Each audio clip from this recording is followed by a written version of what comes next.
Many of you have probably been wondering what it's like to go out in a Montreal blizzard.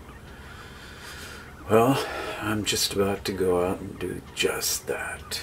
It's approximately 8:30 in the morning, and I'm bundled up to the max with my submarine sweater and my heavy-duty boots, and let's just go see what's going on out there.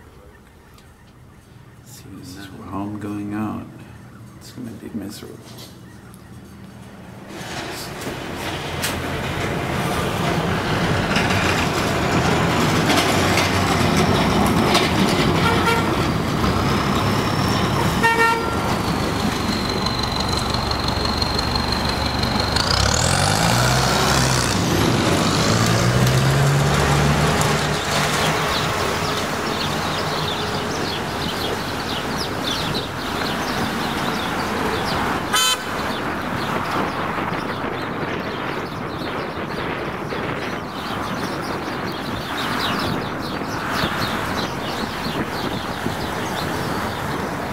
The wind is very, very cold, and it's whipping right into my face. It's going straight through my gloves. Snow feels like little spikes of ice. Minus 15 centigrade.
My hands are beginning to get very cold through these rabbit fur gloves.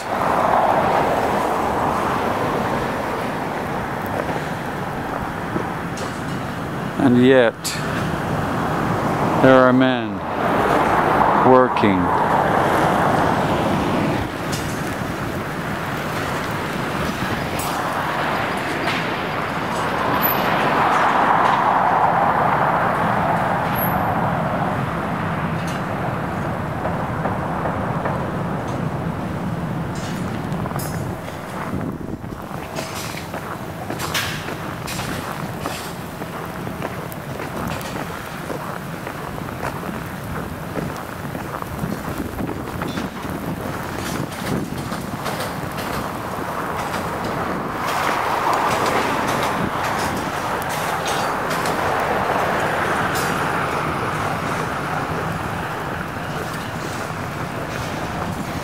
I wish I had a steady cam. I'm hoping this won't be so jerky. My filming hand is beginning to become very, very cold. I'm wearing no facial protection. As you can see, it's extremely cold.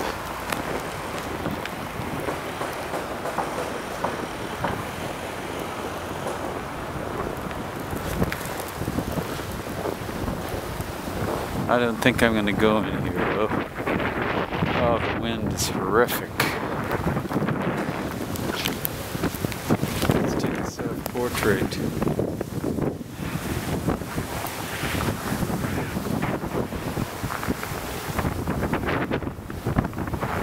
feel like shackled. I couldn't use those gloves, so I came back in and got some extra heavy-duty ones. So I'm going to go back out. My mustache was beginning to get a coat of ice. I'm hoping to recreate that. Let's do this again, shall we?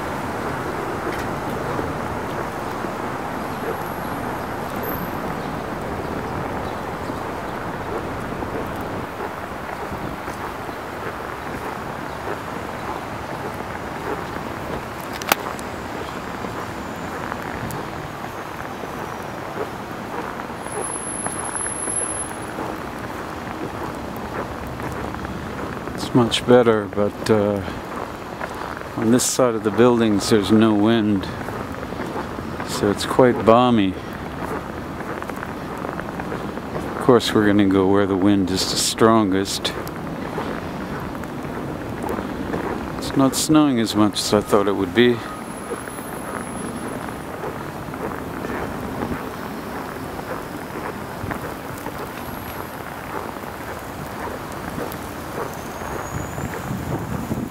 Done a good job at plowing away the main drifts.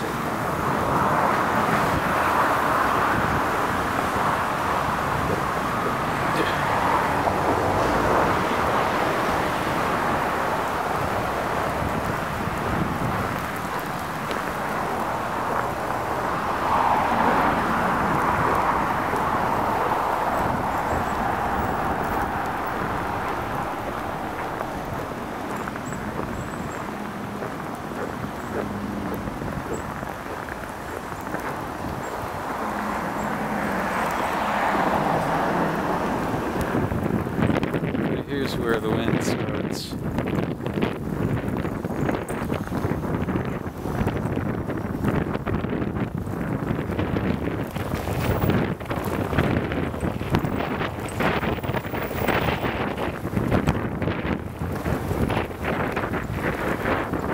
It's hard to see the little pellets of snice is all I can call it. It's not snow and it's not ice. Nice coming straight into my eyes. Unlike the Antarctic explorers, I didn't have a strip of bamboo with two little slits cut in it for sunglasses. When the snow blindness finally sets in, I'm gonna have to get out the medical kit and put a couple of slivers of cocaine under my eyelids. Otherwise the agony is going to be unbearable.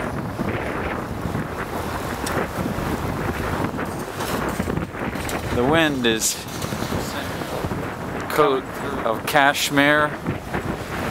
It's whipping through it as if I was wearing a wind blazer, and underneath I'm wearing a genuine Royal Navy issue woolen submarine sweater, and under that I'm wearing a turtleneck, and under that I'm wearing a regular long-sleeved t-shirt. Let me just talk to this gentleman here. Monsieur, oui. Vous travaillez comme ça? Oui. Pendant toute la journée? Ben oui. Mais c'est incroyable. On a une affaire qui vient d'arriver, on n'a pas le choix. Mais il doit être moins 30 avec le vent. Ah, c'est pas grave. Vous allez sérieusement travailler comme ça pendant toute la journée? Ouais.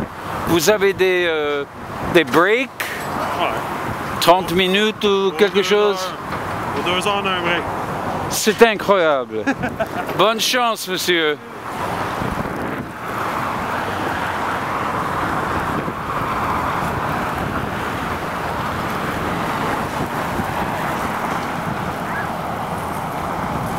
Here's my interview with the construction foreman. He didn't look too happy, but of course, confronted with a camera, all is jolly.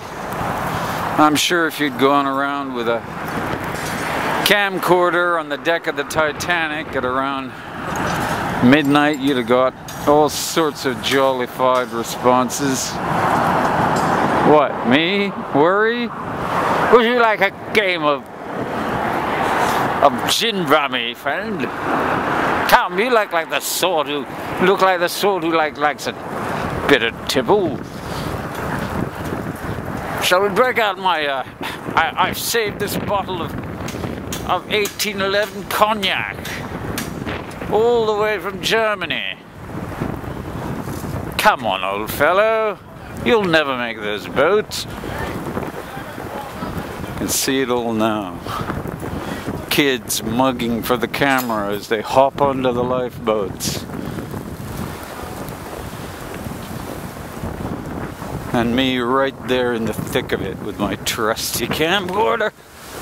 Jesus Christ. I almost pulled the farm. Oh my God. It's vicious. There's no break for the wind here. The huskies are getting tired. I shall have to kill one of them for dinner. Much as I abhor the thought. They're not bad though, with a little onion and a little bit of garlic. If I could find any, that is. Oh my God.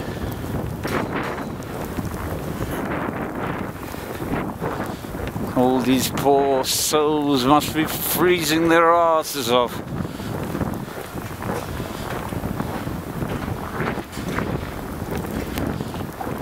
I wonder if I've acquired the explorer's mustache. Shall we take a look? Only the camera can see.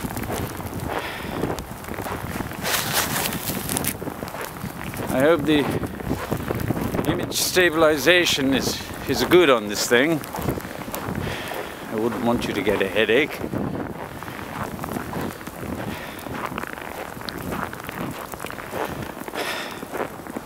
I should say this is quite the most miserable weather I've ever had to decide to take a stroll in the cemetery with.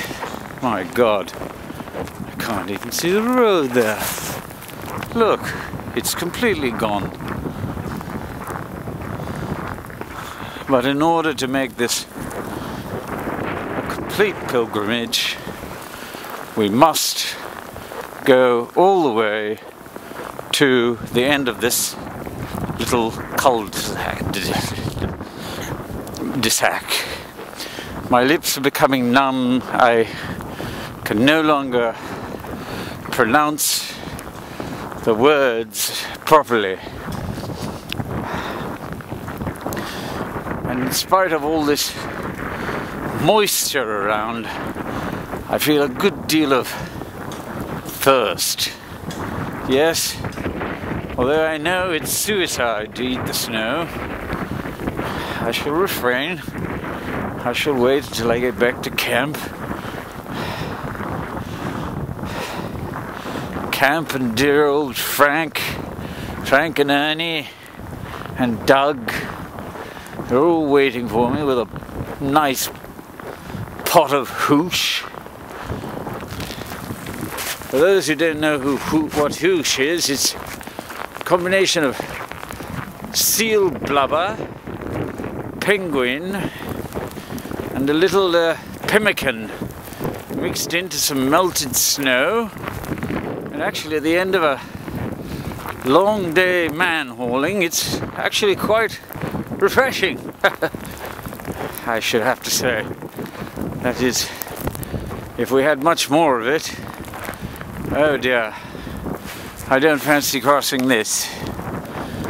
No, I think that's a little bit out of my bounds. Oh, how delightful. What a scene. What a scene.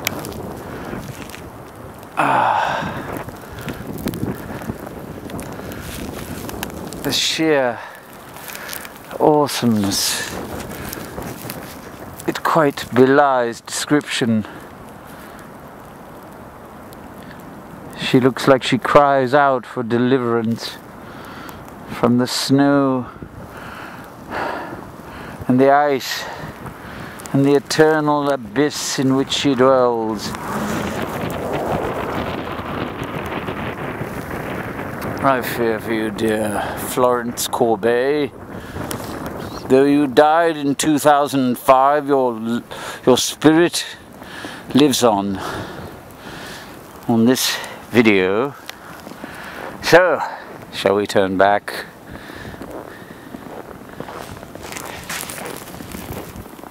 Is this the face of a man who's crossed tens of thousands of miles in pursuit of all things human, of all things worth Providence's good fortune? Is this the face, I ask you? Yes, yes, it is. I'm convinced of that now. I'm convinced that although I'm surrounded by all this mighty desolation, almost lunar in its intensity, as the snow twirls around me, and I'm not 100% sure of making the hut where my dear friends Frank and Edward and Cheech, yeah, it's his name, Cheech, he'd be waiting for me too, you know. He's got a couple of bottles of that fancy stuff, you know. It's at Jameson whiskey, straight from Canada. So he keeps telling me he's been ordering it for this past 6 months. Can you believe it? Who knows? Maybe we could break one of those bottles. Maybe I'll just lift it from him. A splendid idea. Ah, yes.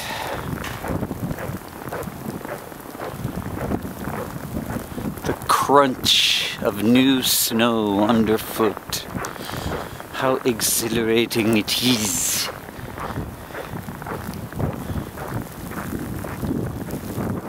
Or perhaps I'm Amundsen. Yes, I'm Amundsen, the first man to the South Pole.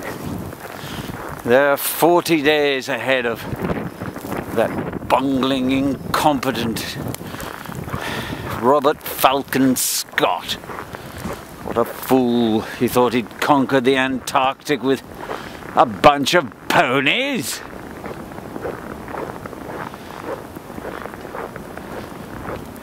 We ate the last of the dogs last night. It was a dreadful affair. I dispatched it with one shot to the head, and Sven decapitated it and then skinned it. It wasn't so bad. Well, I don't know what we shall do with the bones. Probably erect some kind of cairn for the others. Oh look, it's a horseless carriage.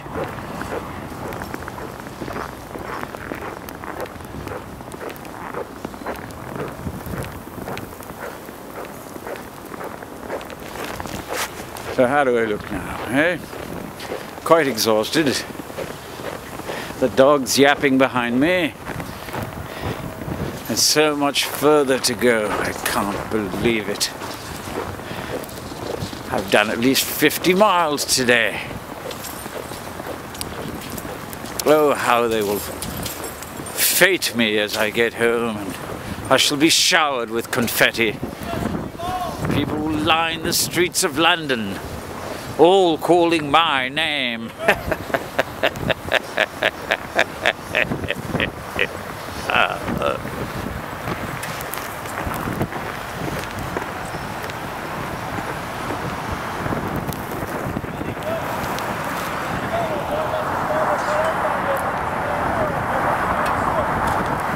This poor old gentleman.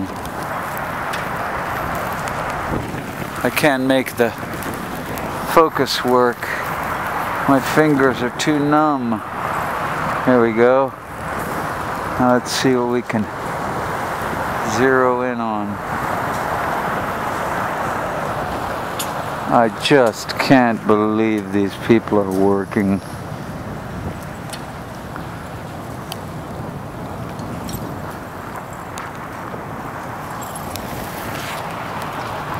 Ah, another explorer.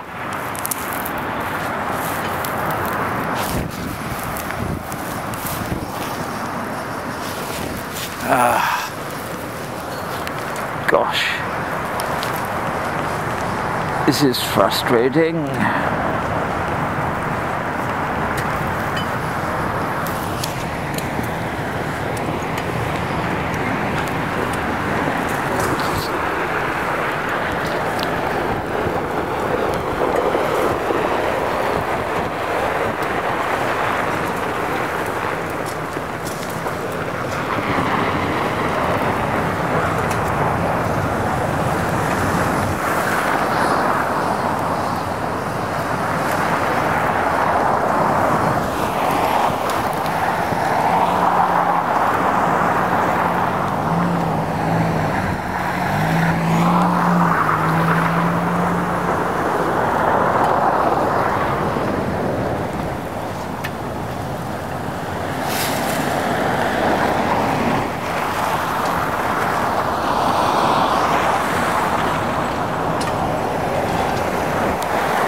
At last.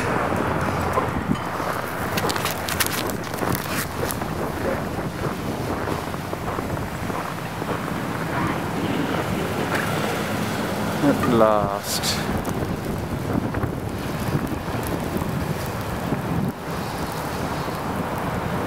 What's he gonna do with that, right?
Can't say as how I'd like to be him. Poor guy. My God, I hope the Mafia are paying him enough.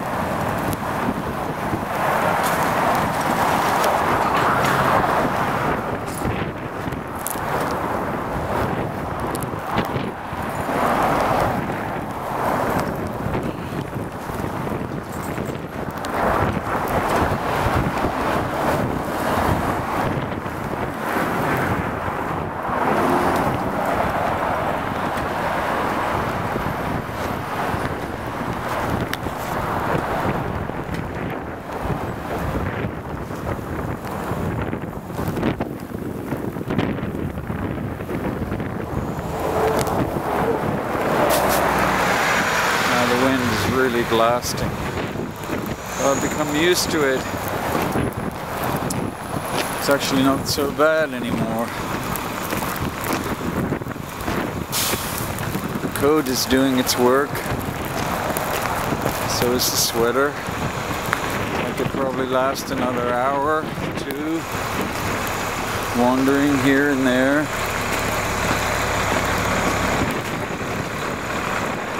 Would you like to join me?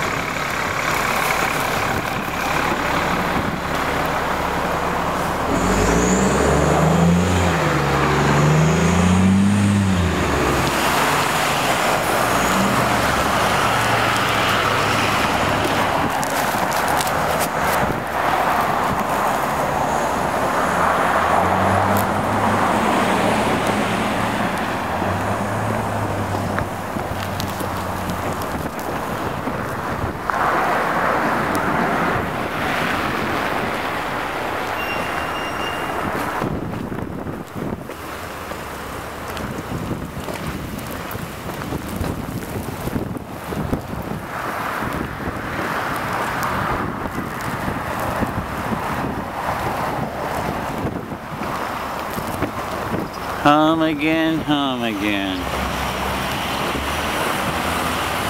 Lickety split. Good evening, JR. That's it. That's it for me.